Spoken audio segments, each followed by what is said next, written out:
Ćao mala Raja, danas ćemo da se igramo s jednom našom najdražom igračkom i usput ćemo da učimo brojeve, boje i oblike. Prvi oblik koji imamo ovdje je pravogaonik, plavi pravogaonik, on ide ovdje. Drugi oblik koji imamo je žuti krug, žuti krug. Njega ćemo da stavimo ovdje. Treći oblik koji imamo je crveni kvadrat. On ide ovdje. I četvrti oblik koji imamo je zeleni trokut. On ide ovdje. Znači 1, 2, 3, 4.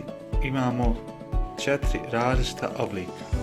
Sljedeći je plavi trokut, njega ćemo staviti ovdje. Drugi oblik je žuti kvadrat, tako je.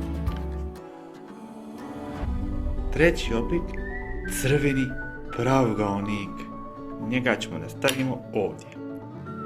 Četvrti oblik je zeleni krug, njega ćemo staviti ovdje. Sada idemo zeleni kvadrat, njega ćemo staviti ovdje. Pa ćemo uzeti žuti pravogaonik, njega ćemo staviti ovdje. Pa idemo jedan crveni krug, njega ćemo staviti ovdje. Sljedeći ćemo staviti žuti trokut, ćemo staviti evo. I ostalo nam još po jedan. Znači crveni trokut. Pa idemo plavi kvadrat.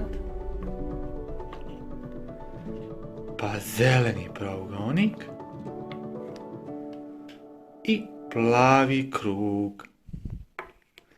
Znači imali smo 4 različita oblika. 1, 2, 3, 4. Znači krug, trokut, kvadrat, pravogaonik. To je bilo sve za ovu emisiju. Vidimo se sljedeći put gdje ćemo naučiti brojati do 5. Ćao!